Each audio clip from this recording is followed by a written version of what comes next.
अस्सलाम वालेकुम, मेरा नाम है नासिर अब्बास और आप देख रहे हैं हमारा यूट्यूब चैनल VUBWN। आज की इस वीडियो में हम CS607 आर्टिफिशियल इंटेलिजेंस की असाइनमेंट नंबर 2 के सोल्यूशन के बारे में देखेंगे। इस असाइनमेंट को हमने वर्ड फाइल के अंदर सबमिट कराना है। एक हेल्पिंग बुक भी है जो कि आपके LMS के ऊपर है, ठीक है। उसको भी आपने रीड आउट कर लेना है। इसमें कुछ टॉपिक्स वगैरह को इन्होंने एक्सप्लेन किया हुआ है। क्वेश्चन नंबर 1 के लिए सबसे पहले जो उन्होंने टॉपिक हमें दिया हुआ है, expert system and frame representation. यहाँ पे वो समझा रहे हैं आपको कि एक्सपर्ट सिस्टम आपके पास क्या होता है। एक्सपर्ट सिस्टम एक प्रोग्राम होता है that uses rules and facts to emulate the decision making ability of a human expert, ठीक है। और एक फ्रेम क्या होता है? Frame is a way of representation knowledge by grouping and objects properties and their values together. Example के तौर पर उन्होंने एक एग्जांपल यहाँ पे दी हुई है जिसमें कार इंस्टांस है, उसकी टाइप दी हुई है, उसके व्हील्स दिए हुए हैं, ठीक है। तो उसका जो कहते हैं फ्रेम है वो इस तरीके से लुक अलाइक लगेगा, ठीक है। इस तरीके से अगर हम इसको स्किप करें और क्वेश्चन नंबर 1 के ऊपर जाएं तो सेम इसी तरीके से ही हमें एक एग्जांपल बना के दी हुई है या फिर एक क्वेश्चन हमें दिया हुआ है। क्वेश्चन नंबर 1 में हमारे पास था कि फ्रेम रिप्रेजेंटेशन हमने करवानी थी। ये जो उन्होंने एक जुमला दिया हुआ है, sentence, the drone is currently flying in clear weather exactly 3 kilometre from the base with a good battery over land and normal motor temperature. तो उसका हमने इंस्टांस फ्रेम बनाना था ड्रॉन अल्फ़ा का, ठीक है। सबसे पहले हमारा जो फ्रेम नेम है वो है ड्रॉन अल्फ़ा। उसकी जो टाइप क्या है वो है ऑटोनोमस डिलीवरी। वेदर क्या है? वेदर हमारे पास क्लियर है। और यहाँ पे डिस्टेंस टू बेस कितनी है? 3 किलोमीटर। बैटरी कितनी है? गुड। और वहाँ पे मोटर का टेम्परेचर कितना है? नॉर्मल। फ्लाइट स्टेटस आपके पास कितना है? फ्लाइंग, ठीक है। ये क्वेश्चन नंबर 1 आपके पास यही कुछ हो जाएगा। आप इसको एज ए टेबल भी लिख सकते हैं, एज ए लिस्ट भी लिख सकते हैं, जैसे उन्होंने ऊपर लिखा हुआ है, ठीक है। क्वेश्चन नंबर 2 हमारे पास था जिसमें हमने बैकवर्ड चेनिंग करनी थी फॉर ट्रेसिंग, जिसमें हमने प्रूव करना था एक एक्शन या फिर प्रूव करना था एक रूल के action is equal to land immediately, ठीक है। एक रूल हमारे पास है जिसमें हम समझेंगे कि लैंड किस तरीके से करना है इमीडिएटली, ठीक है। सबसे पहले हम समझते हैं कि बैकवर्ड चेनिंग हमारे पास क्या होती है। बैकवर्ड चेनिंग हमारे पास ये होती है कि सबसे पहले हमें जो गोल दिया हुआ होता है उस गोल के जितने भी रूल्स हमारे पास होते हैं उन रूल्स को हम क्या करते हैं, देखते हैं कि कौन सा रूल है या फिर कौन से रूल्स वगैरह है। एक से ज़्यादा भी हमारे पास रूल्स हो सकते हैं। कौन से रूल्स आपको गोल तक पहुंचाते हैं, ठीक है।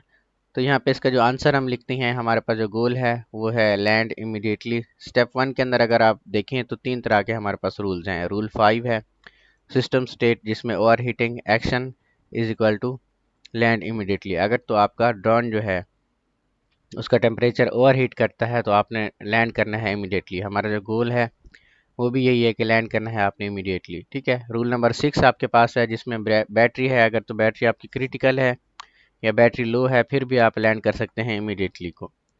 रूल नंबर 10 आपके पास है जिसमें एक्शन हमारे पास है return to base and weather is equal to stormy. अगर तो आपका एक्शन यूज़र ने जो भी एक्शन कराया है कि बेस की तरफ रिटर्न करो और वेदर आपका स्टॉर्मी हो जाए तो फिर भी आप यहाँ पे लैंड कर सकते हैं इमीडिएटली, ठीक है। तो बैकवर्ड चेनिंग आपके पास होती क्या है? जिस तरह हमने पहले बताया है, बैकवर्ड चेनिंग आपके पास ये होती है कि पहले गोल को हम टारगेट करते हैं, फिर पीछे जाकर रूल्स वगैरह को चेक करते हैं, देखते हैं कि कौन सा गोल है वो हमें कौन सा रूल है जो हमें गोल तक पहुंचाता है, ठीक है। स्टेप 1 के अंदर हमने रूल्स वगैरह को चेक कर लिया। स्टेप 1 के अंदर हर एक रूल को ब्रेक डाउन हम करते हैं। सबसे पहले रूल 5 को हम देखते हैं जिसमें सिस्टम स्टेट हमारी ओवर हीटिंग है। फ्रॉम रूल 4, रूल 4 यहाँ पे रूल्स हमारे कहाँ पे लिखे हुए हैं? ये सारे के सारे रूल्स यहाँ पे हमारे पास लिखे हुए हैं। रूल 4 के अंदर मोटर की जो टेम्परेचर है वो हाई है। एक्शन हमारे पास क्या होगा? Over heating.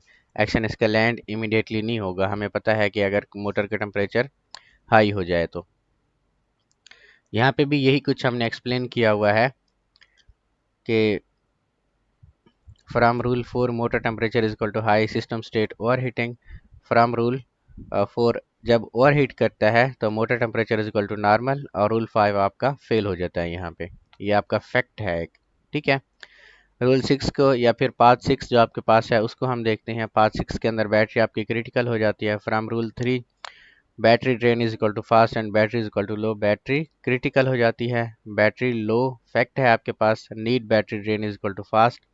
From rule 2 flight resistance is equal to high, battery drain is equal to fast. इसका मतलब क्या है कि रूल 6 के लिए बैटरी हमारे पास जो है वो क्रिटिकल है। बैटरी जब क्रिटिकल मिलती है तो रूल 3 फायर हो जाता है। रूल 3 के लिए बैटरी लो और बैटरी ड्रेन का होना बहुत ज़रूरी है हमारे लिए। ठीक है, फैक्ट हमारे पास यहाँ पे क्या है, बैटरी लो है। अब चेक करते हैं कि बैटरी ड्रेन हमारी यहाँ पे फास्ट कितनी है। ठीक है, बैटरी ड्रेन फास्ट यानी रूल 2 से आता है जो हमारे पास बैटरी ड्रेन फास्ट है हमारे पास। ठीक है, रूल 2 के अंदर ये भी है कि वेदर आपका स्टॉर्मी है और फ्लाइट रेजिस्टेंस आपकी हाई है। ठीक है, R1 आपके पास पे रूल 1 क्या बनता है, वेदर आपका स्टॉर्मी। कंक्लूजन क्या है, वेदर क्योंकि स्टॉर्मी है तो फिर रूल 1 क्या है, आपको पहुंचा देता है आपकी गोल स्टेट के ऊपर। ठीक है, तो यहाँ तक आपके पास हो जाएगा कि रूल 6 आपको पहुंचा देता है आपकी गोल स्टेट के ऊपर। ये उसकी चेन बनी हुई है, रूल 1 से रूल 2, रूल से रूल 3 और रूल 3 से रूल 6 अगर हम अप्लाई करेंगे तो यहाँ पे हम गोल स्टेट तक पहुंच जाएंगे। क्वेश्चन 3 है हमारे पास जिसमें हमने आइडेंटिफाई करना है लॉजिकल लॉग्स वगैरह को। इसमें हमने इनफिनाइट लूप्स वगैरह को चेक करना है। ठीक है, दो हमें यहाँ पे फैक्ट्स दिए हुए हैं। एक स्टार्टिंग फैक्ट है जिसमें टेरेन बिलो वाटर है और वेदर स्टॉर्मी है, बैटरी आपका क्रिटिकल है। ठीक है, फिर हमने फॉरवर्ड चेनिंग यहाँ पे परफॉर्म करनी है starting from these facts. In facts को देखते हुए हमने फॉरवर्ड चेनिंग वगैरह को अपना देखना है।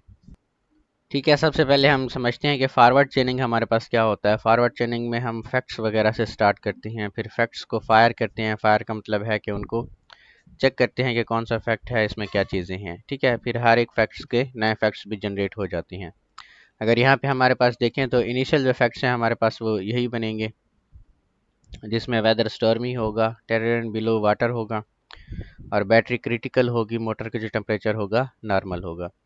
ठीक है, साइकिल 1 फॉरवर्ड चेनिंग के अंदर हम करते हैं जिसमें रूल 1 को हम फायर करते हैं क्योंकि वेदर हमारा स्टॉर्मी है, यानी रूल 1 को ब्रेक डाउन करते हैं और फ्लाइट रेजिस्टेंस हमारी हाई है।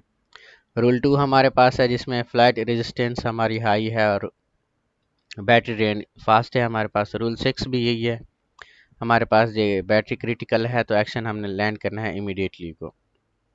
ठीक है, ये हमारा साइकिल 1 है। साइकिल 2 के अंदर यहाँ पे असल में हमने इन्फिनाइट लूप को चेक करना है। अब यहाँ पे हमारा जो ड्रोन है वो लैंड कर सकता है इमीडिएटली क्योंकि ऊपर हमने सेकंड क्वेश्चन के अंदर इसको समझा हुआ है।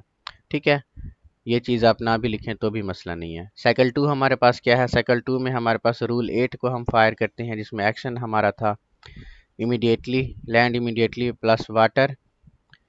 ठीक है, and terrain below is equal to water, action क्या है, सीक नियरेस्ट लैंड।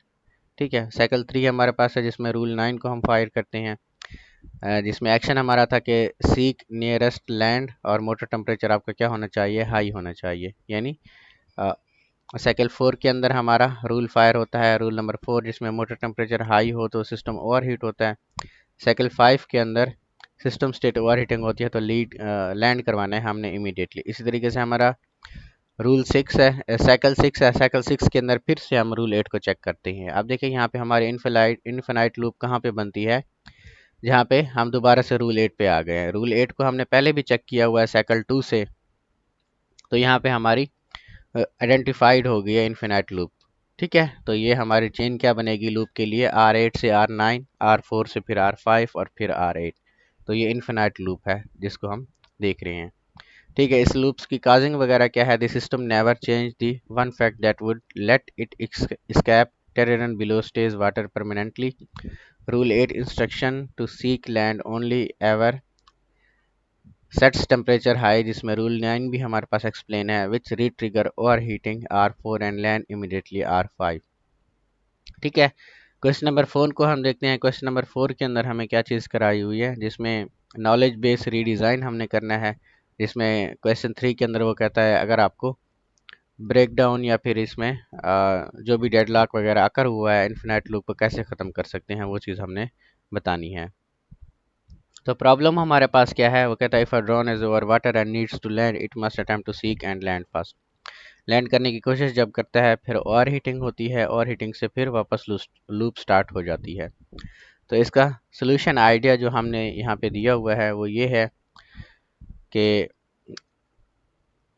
रूल 5 को हम मॉडिफाई करते हैं यहाँ पे, ठीक है। जिसमें ओवर हीटिंग का अगर लैंड है तो हम कहते हैं कि लैंड करो, यानी लैंड इमीडिएटली करो, ठीक है। अगर ओवर हीटिंग ऑन वाटर है, ठीक है, यहाँ पे अगर देखें ओवर हीटिंग ऑन वाटर है, एक्शन क्या है हमारा, डिप्लॉय फ्लोट्स डिप्लॉय करो, ठीक है। न्यू रूल हमारे पास मॉडिफाइड जो है R5, उसमें भी यही है कि अगर यहाँ पे अगर देखें आप R11 का हमने न्यू रूल यहाँ पे डाला हुआ है, जिसमें अगर सिस्टम स्टेट ओवर हीटिंग है और टेरेन बिलो वाटर है तो फिर आपने क्या करना है, डिप्लॉय करना है फ्लॉट्स को। This catches the exact case that uses the loops and routes into the final non looping action, ठीक है। रूल 8 को फिर अनचेंज रहने देते हैं हम, जो कि वही था हमारे पास, ठीक है। जब ये सारे रूल्स वगैरह को हम चेक करते हैं तो हमारा जो साइकिल होता है वो लूप के अंदर नहीं फंसता, ठीक है।